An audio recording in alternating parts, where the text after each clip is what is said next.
We acknowledge the original owners of the land on which we podcast, whose stories were told for thousands of years. Today, we are recording in Meanjin. We pay our respects to elders past and present who may be listening. Sovereignty was never ceded. A quick note before we get started that there may be some swearing in today's podcast. If you don't like swearing or usually listen with children in the car, you have been warned.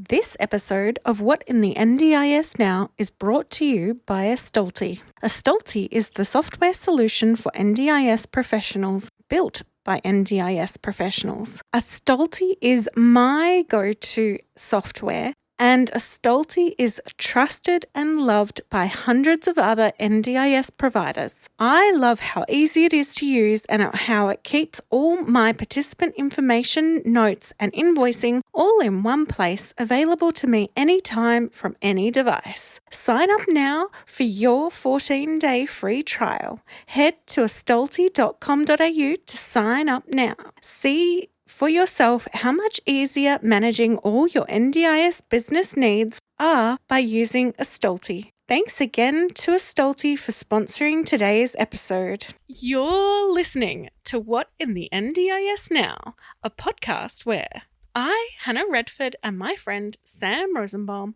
interview participants and providers about all things NDIS.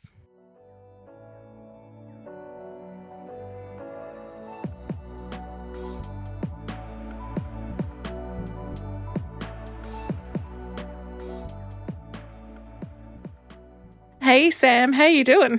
Yeah, really good, Hannah. Enjoying the summer weather coming back. Oh yeah, well, it's been raining a lot. Well, it has been very wet, but we are getting towards the summer times, although that could mean a very wet summer or a very humid and horrible summer, or a combination of both. Who knows? Who knows?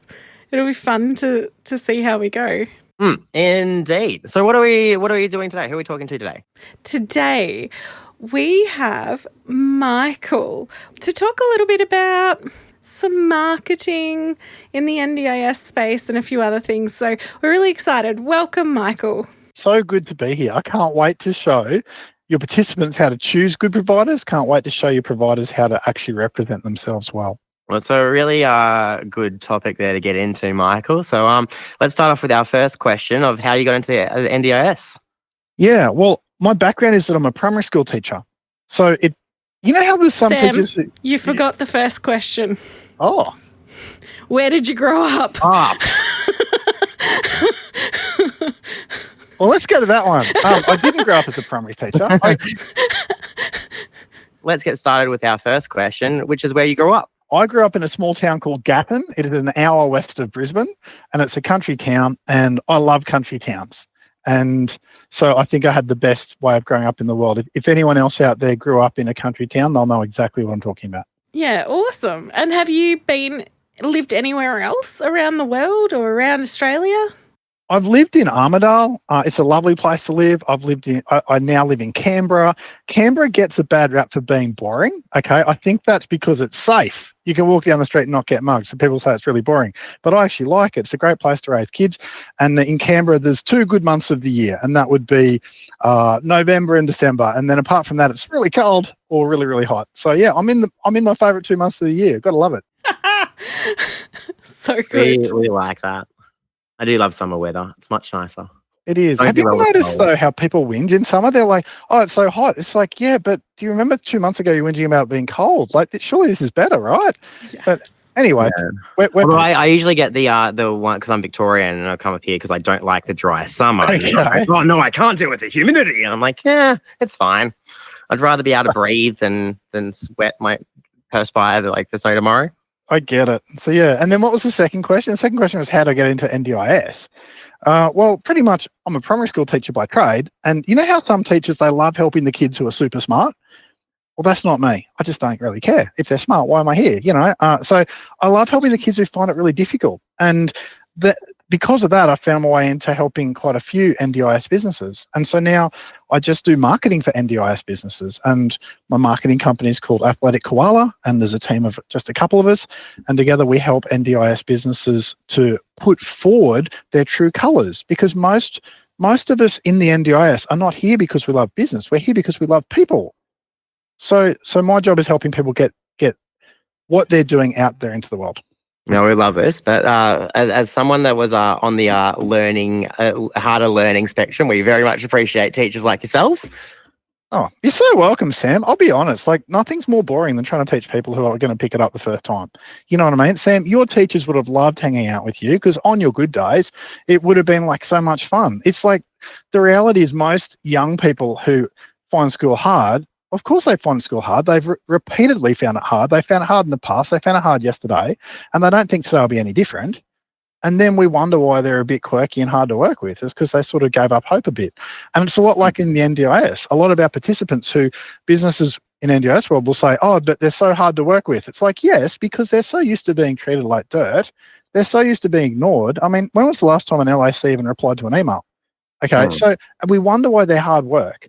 But it's because they're assuming they're going to be treated poorly. And it doesn't have to be like that. Absolutely. That is awesome. And exactly right. I have found that so often. And one of a number of my participants have said that their biggest pet peeve is being infantilized. Yeah. And talked down to, and, you know, in this way of support workers coming in and treating them like a chore. It is so it's so great, you know, to talk about this kind of thing. One of the things I think is sometimes overlooked is websites. Yeah. Now, as a support coordinator, when I was a support coordinator, one of the things I would do is go, oh, here are the 3 or 4 options I think would be good when I'm presenting them to a participant. And I would often say, because I understand you know nothing about these providers, how about we together have a look at their websites and get a vibe check from a website to start with, right? And so you have dealt with a lot of providers and their websites. And how have you found that? Well, it's sort of quirky because you've got 2 types of providers out there. I don't see a third type. One type of provider is someone like, say, you or Sam. You love people, you want to help people, you go and start your own NDIS business, and you are helping people. You spread very quickly by word of mouth or maybe through support coordinators because you're just good at what you do. And people know that and they feel cared about. And the thing is that a business like that will grow quite quickly initially and then it will stall. Because once you've got, say, 20, 30 participants, well, how do you keep growing from there? Okay. And then you've got a different type of NDIS business that's driven by a business person, not someone who cares. And a business like that will have the perfect website. They will throw many, many thousands and thousands of dollars into marketing and they'll do all the flashy stuff. And at the end of the day, they're building a business. They're not building lives. So you seem to have 2 main types of providers. So my recommendation to participants would be look for someone who may not look flashy, but you can see they care. And my recommendation to providers would be stop trying to look flashy because it actually makes you look dodgy. Instead, just be real. And the way you can see that on a website, Hannah, is by firstly, when you look at the about page, is the owner standing there in a suit or a tie or a shirt that looks like posh? If so, they're probably more the business person. Okay. You want to see real photos. If you don't see photos of the actual staff on their website, it either means they're tiny and so they've put no money into their website, which is a good thing, or it means they're big but still trying to be flashy, which is, you know, that says a lot. So you want to look for real. So you want real photos. I work for, I don't know, maybe 24 NDIS businesses and helping them with their websites. And the first thing that I would do with someone is go, right, let's get rid of these fake photos, get new ones. Because Hannah, how many times have you gone to an NDIS website and it's full of people with Down syndrome and in wheelchairs? And you're like, hold on, surely half the NDIS participants in Australia aren't Down syndrome or wheelchair sort of category. How does that work? But they're the stock photos, the free photos people have just snagged off the internet. And often these websites were written by someone who doesn't even speak English. And I'm just like, This is nuts. So when you're looking for a provider, that's a big red flag. And then the other extreme is where their website looks like it's better than Coca-Cola's. And you're like, well, they're obviously putting lots of money into marketing, but who are they? If they've got scale, if they've got, say, more than 40 or 50 staff, they're probably not the provider for you anyway. They're the next McDonald's. Forget them. So you want something sort of in the middle, Hannah. Does that make sense? Absolutely. Yeah, what goes through your head as a provider when I say middle is good? Tiny means untested. Huge means McDonald's, thanks anyway. Middle is where you want to live. Like, what are your thoughts on that? Well, yeah, I agree with that, because often also the big providers can forget what they're there for, and participants get sort of lost in their systems. And I think that there is a good middle ground, but I think it's very hard to achieve. I think one of the things that providers forget as well is to treat their staff well. And not just, but I've seen a lot on Facebook just recently, providers saying, but I'm really easy to work with, but I still can't retain staff. And I'm like, well, what are you doing training-wise? Are you showing them that they could grow with your company? Are you taking them on the journey with you? All of those sorts of things. Are you providing them with debriefing? Are you, all of these sorts of things that I am concerned about. So some of the things that I think about are things like, who does the participant talk to when things go wrong? Yeah, good call. Do they get a supervisor's phone number? What sort of clients do you not take? Who do you take? Because I think you really need a niche. How long does it take you to reply to emails? Because if you're taking days as a support coordinator, I've moved on. How does feedback work? How is it tracked? What are some of the things that you're doing with that? It's almost like, Hannah, what you're doing is you're listing out the things that would constitute someone cares about you. Yeah. So if Hannah cares about me, I will get a response from her by email tomorrow. If Hannah doesn't care about me, she may or may not even respond to me at all. Now, why anyone would accept that from any business, let alone an NDIS business that they're paying for, I find that baffling. The one about supervisor's phone number. Now, there's a couple of NDIS businesses that I work in as a marketer for them, and in every business I work in, I'm like, if you're not willing as the director to give your phone number out to people, you obviously don't care. Now, you can imagine how popular that makes me, but I'm stuffed if I'm going to represent someone and make their website look so good if they're not willing to put themselves on the line. Okay, sure, you might get a crazy person call you one day on a Sunday. You answer their question, you block their number, you move on. But to not give your phone number out to people actually says, no, I'm McDonald's, you just have to take what you take. And I just don't understand why that is. Sure, there's a distinction between home and work, but you either care about the people you're serving or you don't. And if you don't, I don't want to work for you. Yeah, I think that's great that you, as someone who will decide whether or not you even take someone on to do their marketing by what you sense in them, I think is a really great. So how do you work out whether you'll work for a provider? It is easier than you think, Hannah. Like, so say chatting with you and Sam, I would happily work for you guys because you're real, you joke, you laugh. You're not trying to be dominant, okay? You're trying to be people. And when I chat with you, I feel like I'm talking to an equal. Now, as soon as someone's talking to me and they're trying to make me prove myself, then I know that that's what they're going to do for everyone else. Mm-hmm. And I don't have to play that game. So I'm just like, yep, thanks so much for your time. Have a good day. And I'll move on. But the thing is, it's like back when we were, say, 19 or 20, and let's say Sam asks for my ID because he's 17 and a half, he wants to go out for the night. I'm not giving you my ID, Sam. I'm not lying for you. Okay? In the same way, it's like if my job is creating websites that show the heart of an organization, and that heart is actually dark, deceptive, or lazy, or just disorganized, you're asking me to lie for you. And it may take me 100 hours to create for someone an amazing website that shows the different facets of what they do. I'm not going to sit there feeling guilty for 100 hours that I'm lying. That's not who I am. The hard bit is when a business looks so good initially, but then halfway through the project, you realize these guys are dodgy as crap. I once had that experience, and then you're like, well, I've said I'll do the job. I'm going to do the job, but then I'm going to walk away and wipe this out of my memory, because you don't want to work without a clean conscience, and neither do I. So I only work for people who I know are going to serve people. Now, that's really easy when an organization has up to, say, 20 participants, because you do not grow your first 20 participants if you're not good at serving people. But it becomes a lot cloudier as organizations get bigger. Yeah, absolutely. So can you tell us a little bit about when it comes to social media marketing, have you got some do's and don'ts that you could give us real quick?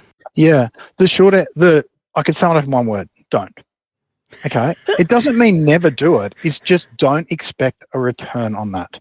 So the thing is, when someone's searching, say they're searching for a support coordinator, they don't go to Facebook to search for a support coordinator. They go to their friends or they talk to other people. That's how they find a support coordinator. Now, back in COVID, no one had anything useful to do with their time, so we sat around at home. That was a great time to do social media marketing because everyone was just sitting around bored out of their brain. But as soon as everyone went back to work, people don't have time to go sit around Facebook anymore or Instagram or whatever is the next thing.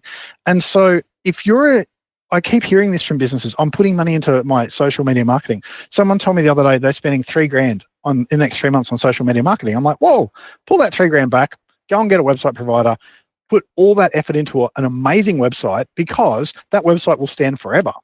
But if you put $3,000 into Facebook ads or whatever, it's there and then it's gone. You have nothing to show for it. It's like you wouldn't do relationships like that. Why would you do marketing like that? So for social media, it's like, do something, but don't expect a return, and you can schedule your posts. So you might schedule a post a day for the next 2 weeks, but just don't expect it to pay for itself. And if you're going to schedule this, have you ever seen this, Hannah? People using their participants to promote themselves. Oh, man, this is one of my big pet peeves. Don't take photos of your participants and put them on Facebook without their consent. Even with consent, though. Yeah. Like I see like, because I work with like quite a lot of providers in privacy and compliance and this sort of space, and getting the consent and how we work consent forms to say yes, we can use your thing and make that all happy. But at the end of the day, when you see that reel or that video or that photo,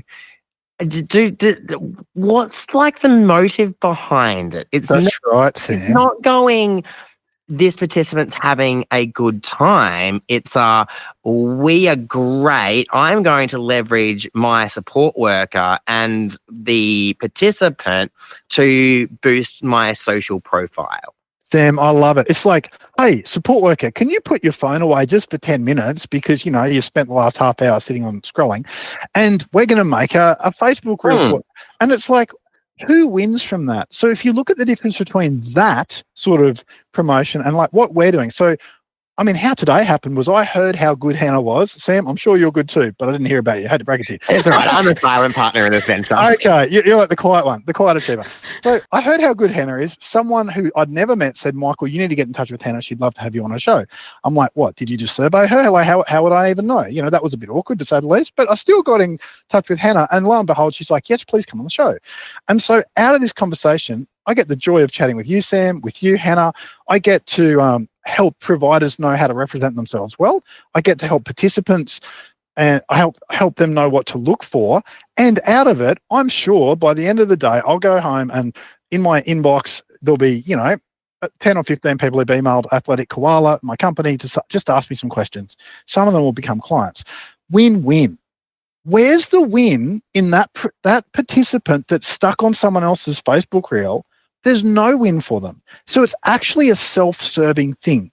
Now, that's what we hate about the medium-sized players, because they're completely self-serving. They've got past your first 10 or 15 participants where you only grow by being awesome, to the stage where you can then, you've got the financial firepower, you've got the money to throw at marketing. So what they're doing there is so self-serving. So when you see any marketing that is self-serving, run the other way. Now, what looks like self-serving marketing? It's like you just said, Hannah, someone putting up a thing on Facebook. Oh, look at our participant.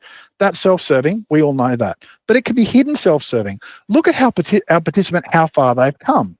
Well, it is self-serving. Sure, you're highlighting them, you're giving them some praise, affirmation. That could have been achieved with a photo that mum took on her phone and then texted to 10 friends. In fact, it could have been achieved better. So we still look at the motive there and go, that's self-serving. It's like, if it's not win-win, it is self-serving. Why are we doing it? So to play devil's advocate for the Give it a crack, provider base, because right now, as much as I don't necessarily disagree, I'm also going, this whole conversation contravenes decades worth of business practices in how we do. That's right. But admittedly, we are in a very different, we're not in manufacturing, we're not in digital media, for example, or other sort of spaces. We're not in merchandising, but we are in human gain. So far, I've sort of pulled away that we need to try and tailor down, or not necessarily have the flash bells and whistles, but we need to be able to present us a provider needs to be able to present ourselves in a way that gets the messaging of who we are and our values across without necessarily, and probably a lot of small owners would be very grateful, without spending the money as well necessarily. Don't spend big bucks. Absolutely. But being authentic. Yeah, with the internal things. But from a small provider, I know that's really hard to do as well. Which bit? Well, the whole, how we kind of promote ourselves as a provider. Yeah, I can do a selfie right now with my slightly bleach-stained shirt and my wonderful backyard as my backdrop, and that can be pretty. That's generally me. But how do we put that in a way then that goes to a participant, goes, this is us. We also have enough staff to be able to make sure we can supply you with support when our other staff decide that they want to be there, but also aren't necessarily going to be too big that throws the spanner in the works, meaning that they don't necessarily care or value.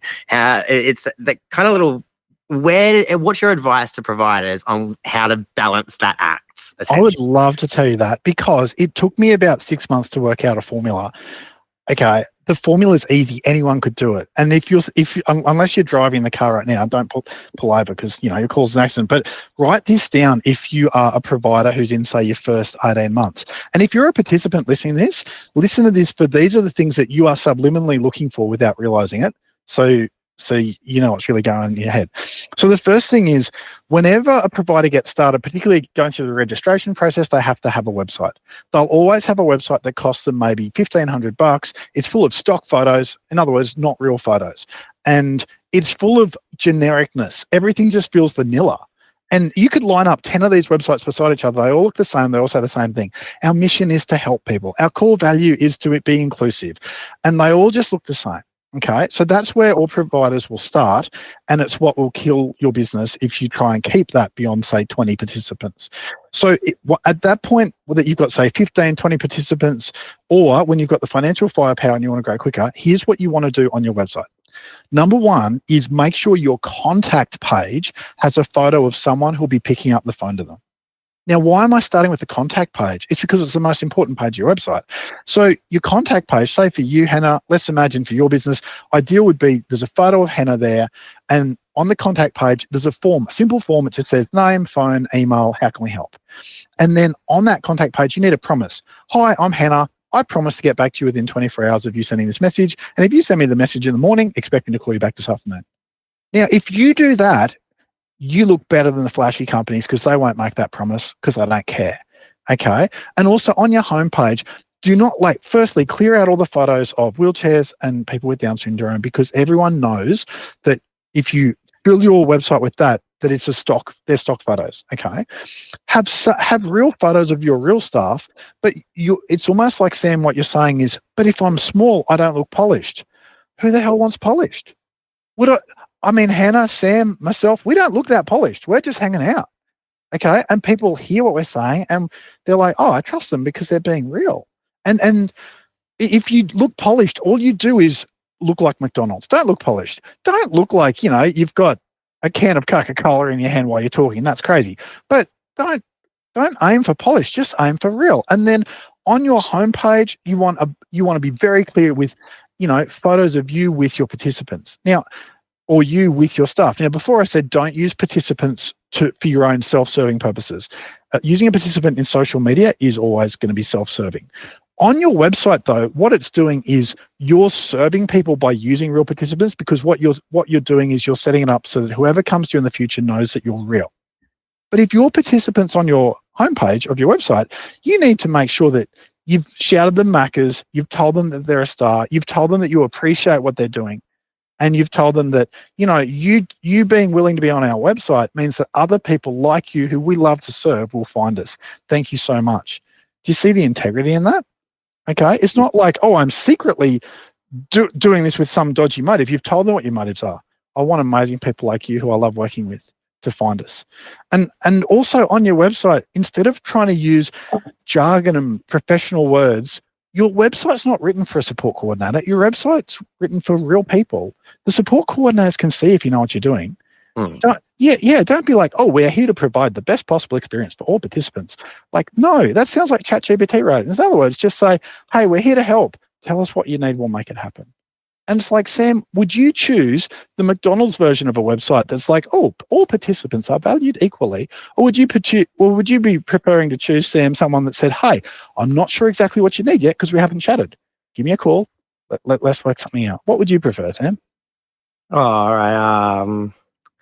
Well, the simple Maccas is usually my run because I don't like to complicate things. No.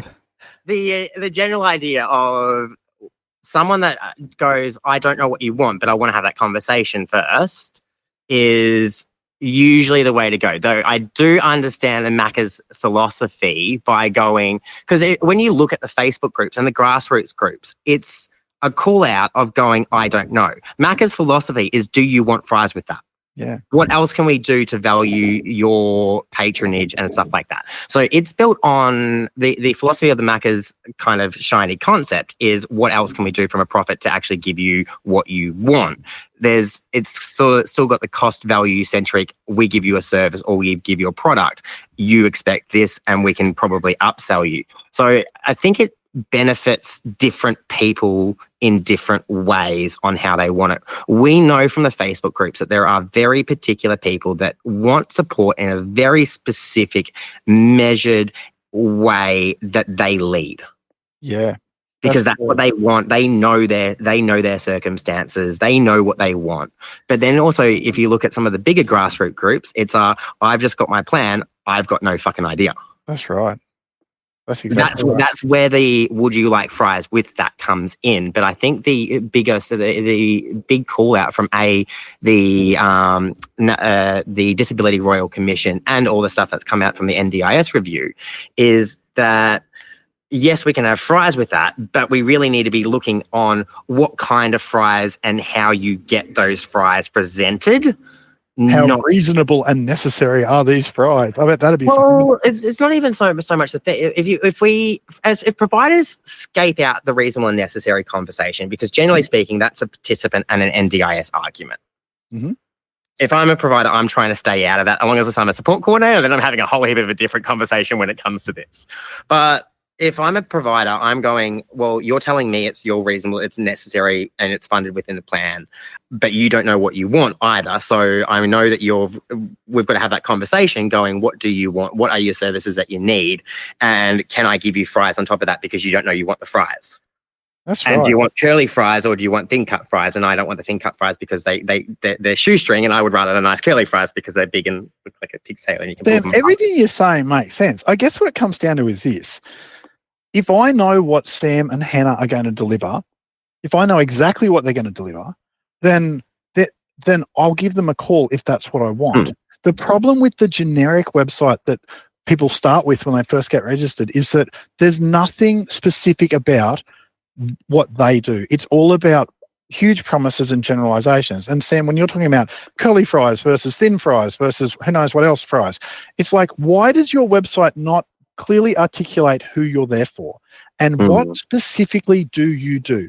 So I know someone whose website I did recently, Support Independent Living, and I'm like, well, what is it within SIL that you do? Everyone claims that they do SIL. Everyone claims it's personalized. How many NDIS websites have you ever seen that doesn't have the word personalized at least 47 times? Or So person-centered. that's right, person-centered, whatever that means. But anyway, it's like, so I'm like, so what is it that you do? And it took me an hour of chatting with this business owner to realize they're actually there to help people who've had a really hard time. And if you look through their participants, they're full of people who've dealt with just hard times. I'm like, right, let's make it that your whole website's all about, if you've had a really hard time, this is the SIL housing for you. And so instead of being like, hi, choose us because we're good, it's like, hi, choose us only if you've had a tough run. This is a place where you get to enjoy life again, you get to relax, you get to feel safe and at home. Because if you're so specific about what you do, then the right people will come to you and you will never have a vacancy. But the thing is, like you're saying, Sam, most people are not specific about what they do. You don't know what type of fries they're doing. And all you've got is a flashy website full of abundant promises, but no substance. The other thing is, if you're going to claim that you are doing SIL housing for people with complex mental health needs or people who've had a hard time, then on your website, you need to give abundant advice.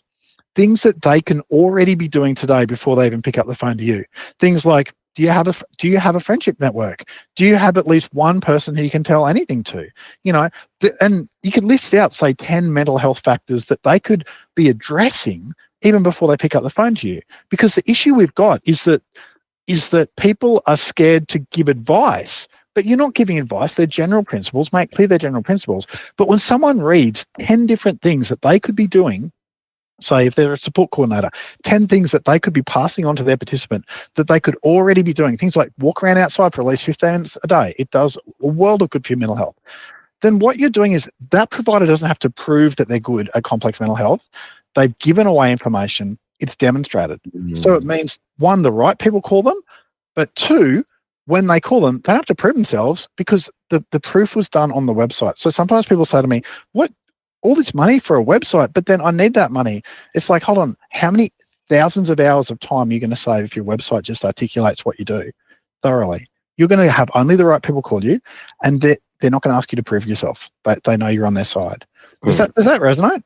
Yeah, well, it maps a conversation and kind of a mantra that I think Hannah and I have been chanting on since before we even had our very first recording. And what would that be? Know your niche.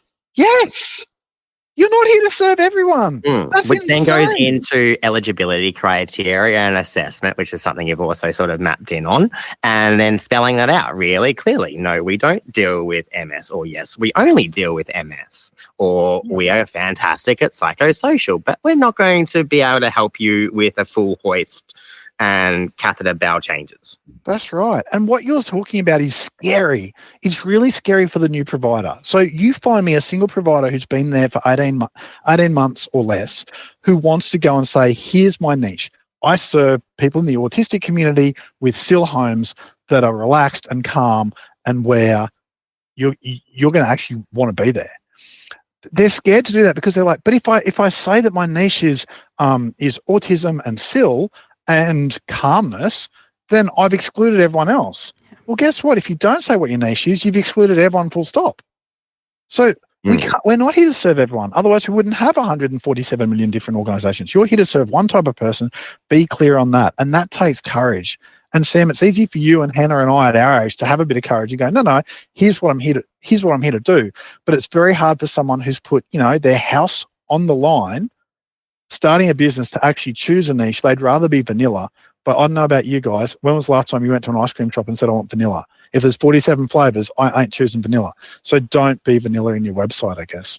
No, and providers that say they do everything or are registered for everything is the biggest red flag to me, because if you can't even narrow down to, 2 or 3 services that you can do and do really well, then I'm pretty concerned. And in particular, providers who do everything under the sun and then, also we do plan management.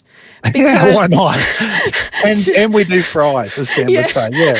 Like, to me, that screams... We have 3 options. You do plan management really poorly, for one thing. But I also have a concern that you're paying yourself for the work that you're providing, because if they're also getting supports from you and you're the plan manager, like that is such a massive red flag. And well, you're just talking about general dodginess, Hannah. Yeah. Well, I mean, if you are a generally dodgy person, a couple of years ago, the NDIS seemed to be fairly accommodating of those types of people. Okay. Yeah, but that was because we had not enough capacity in anything. So all you had to do was exist. I mean, honestly, I talked to a government that was really lacking teeth, and an ombudsman that had no idea what they were doing. Well, it was just like the perfect storm of when you've got not enough supply, anything looks good. Okay, but that is not where we're at right now. Right now, there are people who've just got their registration because, they got audited a year and a half ready for it, and a year and a half later, they finally get their registration. So they're just taking their first steps. They don't realise they've come into the hardest time there's ever been to grow an NDIS business.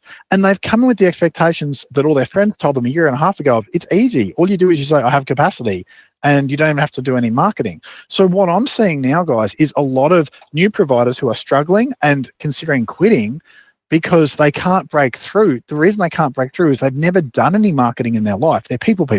They're people like Hannah or Sam or myself. They just love people.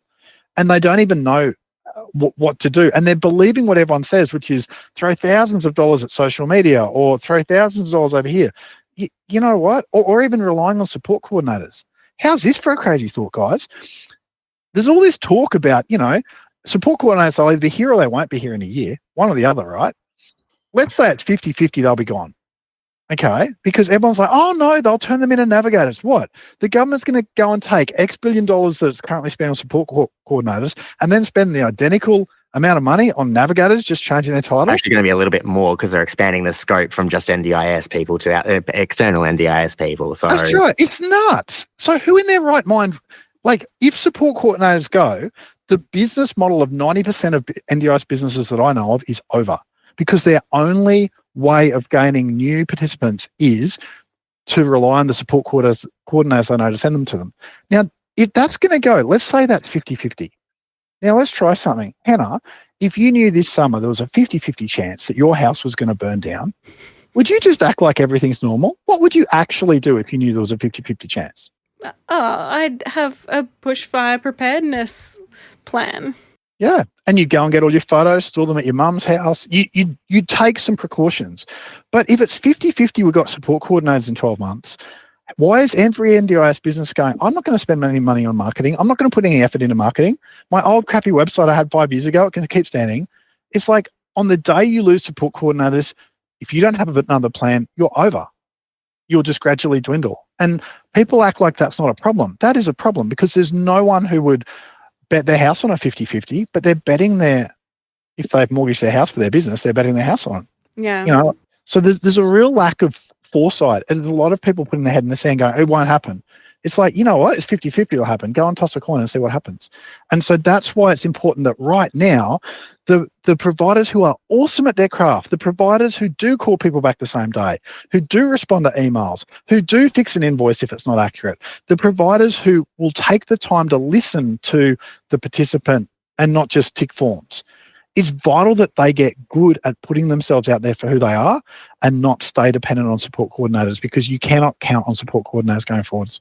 Mm-hmm. So we're not using social media for marketing. What sort of marketing would you advise that is used? And what about things like expos and networking meetings that you pay to attend and things like that?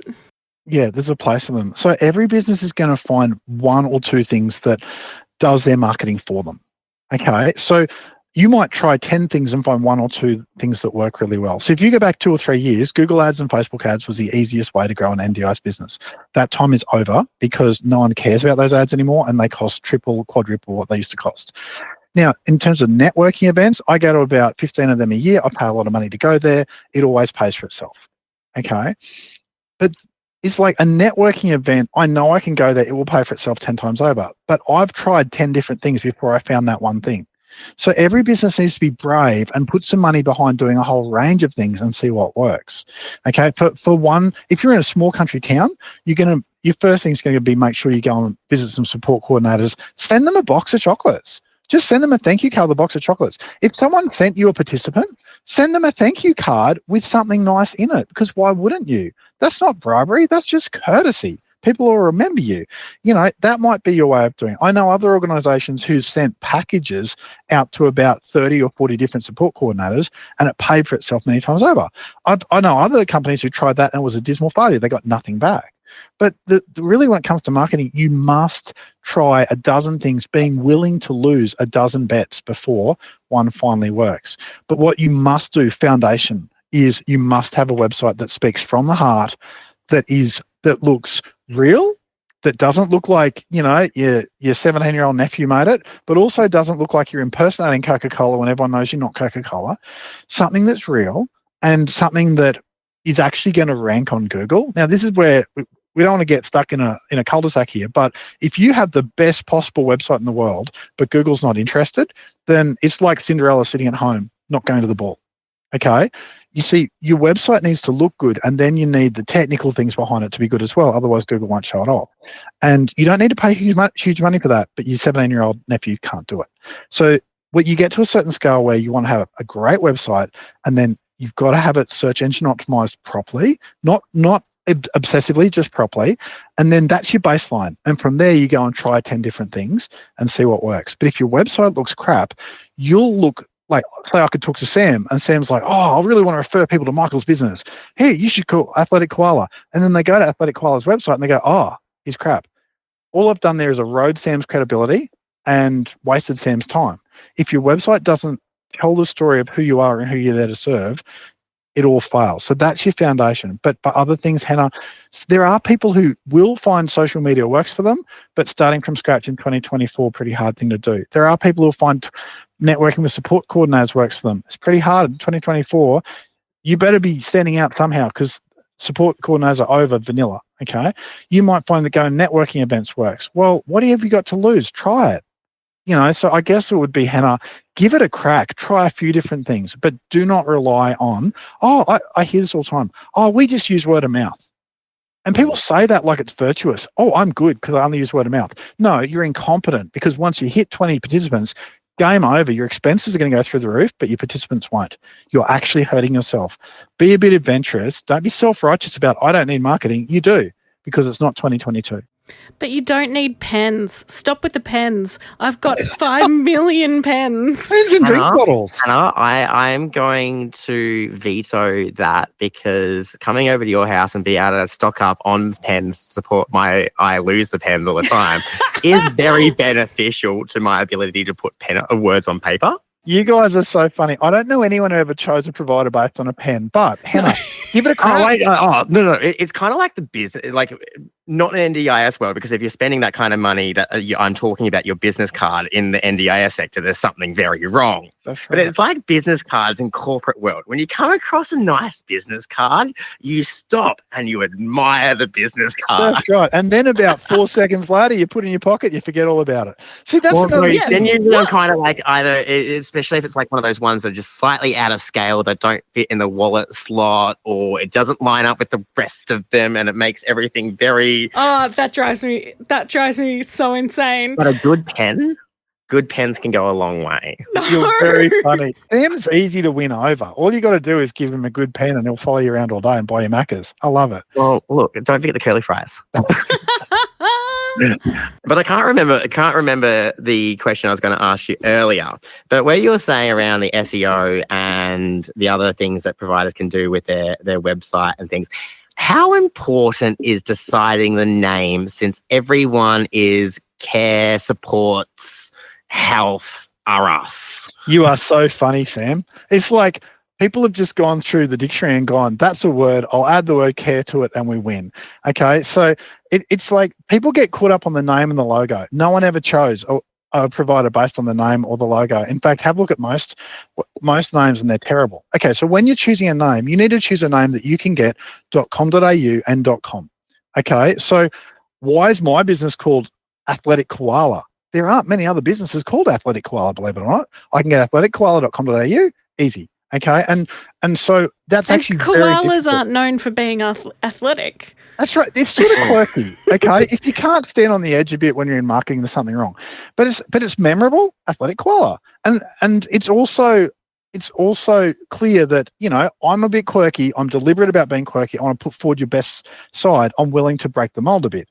And then so when you're choosing a name, you want to show a bit of your personality, but even better would be show what your niche is. So if your niche is, say, autism and SIL, you want a name that conveys, hey, you know, like somehow we don't always fit the mold, but we love hanging out. So, something like that. But don't get caught up on the name. Don't get caught up on the logo. No one cares. I had someone tell me a couple of more to the point, if you're doing something about a logo, you're about to probably walk your way into a copyright infringement. It's like, and who cares? I mean, let's be honest, they're all purple and green because they're the NDIS colors.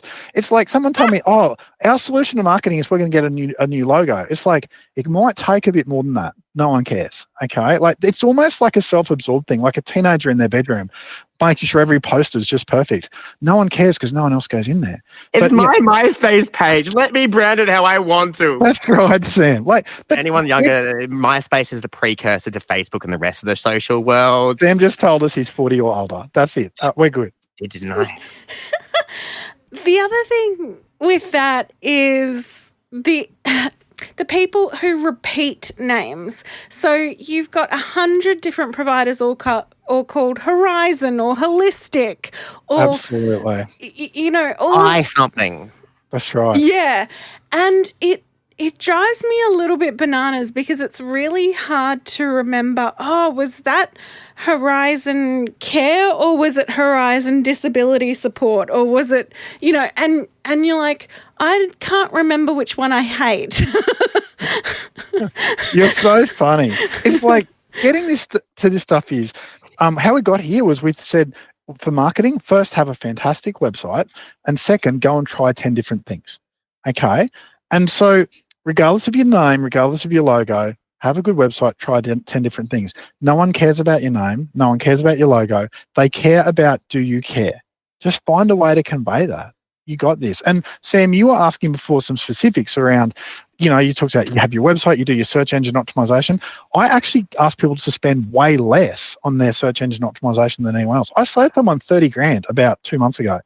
I know, because he'd been scammed. Like, let's be real. If you're paying anyone to do your search engine optimization on a $1,000 a month plan, $2,000 a month plan, I promise you it's completely wasted. And we're talking about a lot of providers here. So I found someone who'd spent 30 grand on their search engine optimization, and I showed him, because I've got tools that do this, that doing that had not moved the needle one bit. And I showed him all he would need to do to move the needle. And so he saved himself 30 grand going forward.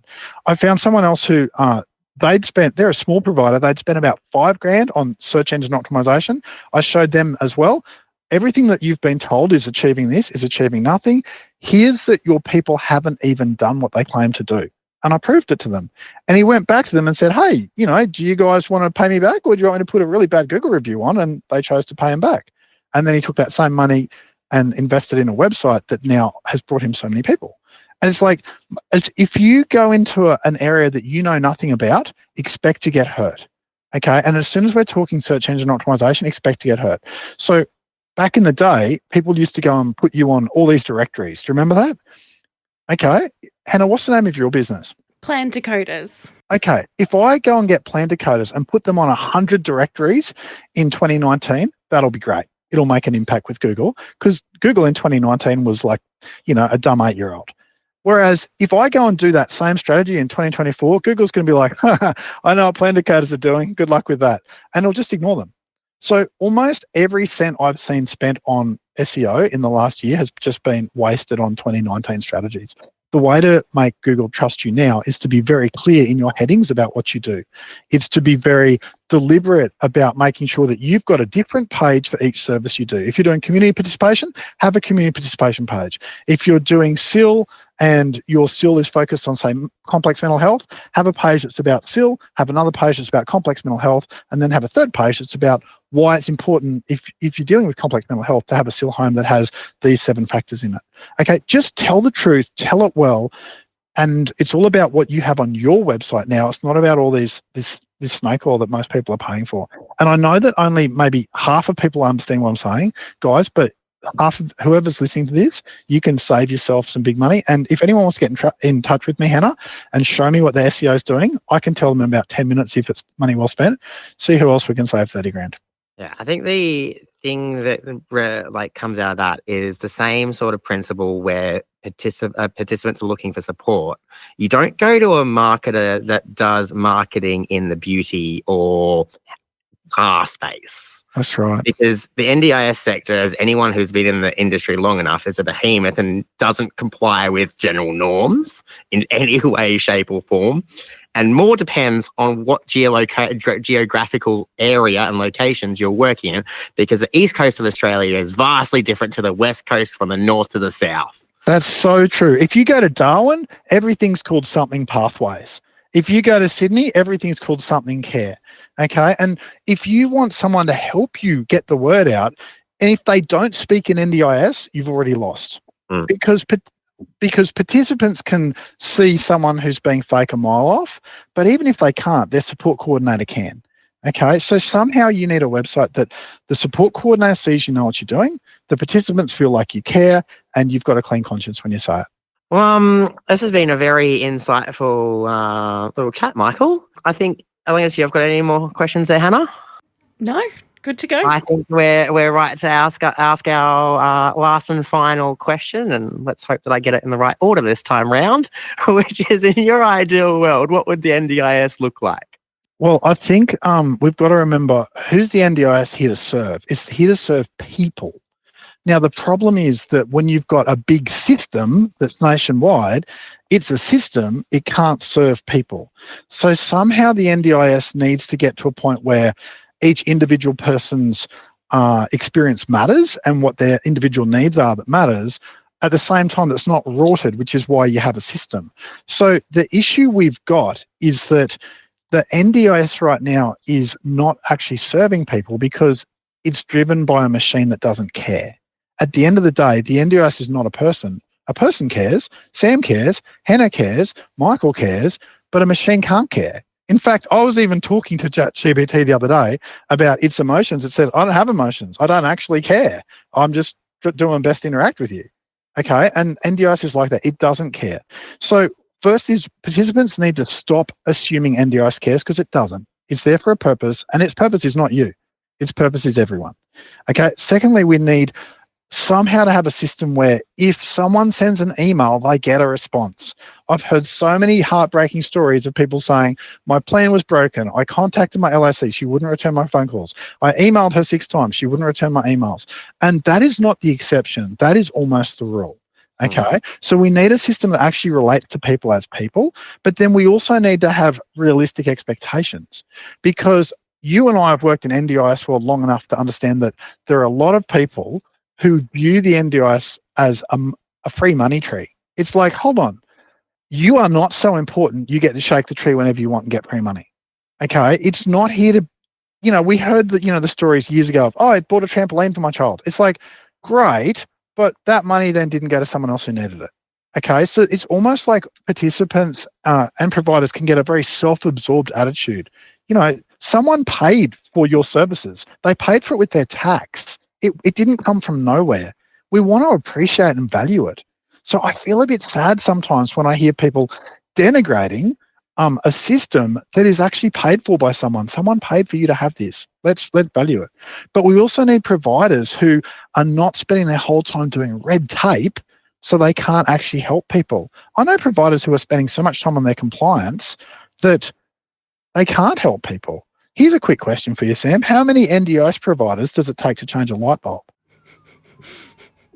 Well, you first need the risk assessment done. You then need the OHS work health and safety swims measure done. You'll then need to find someone to project manage it. We may or may not have someone in a couple of days available for that. Once we get there, we may be able to source one staff member to be able to come look at that light bulb. We will then need to put them in a requisition form to the procurement officer to buy said light bulb, which will then have to go off to a handyman that will go to Bunnings to buy said light bulb. They might consider posting it back in time for some new staff member to be orientated in the right amount of time. And eventually you might have a 2-to-1 ratio to look at installing said light bulb. I love it, Sam. And the thing is, if you go back to, say, September, there were so many companies I was working for who had built all these things. And then, was it September? Suddenly the NDIS changed things on October on a week's notice. And it's like, just after you've done all that, the NDIS decides it won't have that sort of light bulb anymore. Okay, so it's like, what sort of NDIS do we need? Well, we need one that's appreciated and valued by participants. We need one that actually responds to people. And we need one that, like, at bare minimum, returns an email. But more than that, we need participants who are brave enough and willing to say who they're there to serve and who they're not. Now, I help people do that on their websites. But the reality is, all day, every day, if you're not clear about who you serve and who you don't, you're actually deceiving people because you're trying to look like you can do things you can't do. And look, when you've got your first 3 participants, that's normal. But after your first 10 or 12, you know who you're good at serving. Let's be real about it. And it's like, if we had this sort of NDIS where we remember we're here to help people, but we don't end up with some sort of entitled attitude, then we win the game. You know, and we also win the game if the buck stops with someone. Right now with NDIS, the buck stops with no one. So no one's personally responsible for making sure that Sam Rosenbaum gets what he needs or that Hannah Redford gets what she needs. Okay, now in no other business do you have that situation. Okay, and that's where I'm like, if you're the director of a company and you're not willing to give out your phone number to at least your 20 most frequent clients, there's something wrong. Okay, the buck's got to stop with someone. And so that's why for me, I feel like I'm doing my bit because I get to pick and choose who I work for. And I'm very good at helping an NDIS business that has, say, 7 to 15 participants get to the next stage, which is, say, 30 to 40. That's what I'm good at. And if I do what I'm good at, and if they do what they're good at, and if Hannah and Sam, you do what you're good at, we get where we want to go and we'll actually serve people really well. Well, thank you so much for coming on the podcast. It's been a great conversation. It's been so much fun. And I look forward to people sending me an email. You can find me if you have any question. Like I said before, Hannah, I actually respond to emails. I know that's weird in NDIS world, but I do. If you have any question at all, you can get my email, my personal email from athletickoala.com.au. You ask me a question, I promise to respond. Thank you so much. Thanks for having me. And good luck on your quest, guys. I really appreciate the service that you're doing to people. Thanks heaps, Michael. We appreciate it. Have a good one. Bye. Bye. Huzzah! You guys are the real deal. This is awesome. Thank you for listening. Please share with people you know. Until next time, as the Green Brothers say, don't forget to be awesome.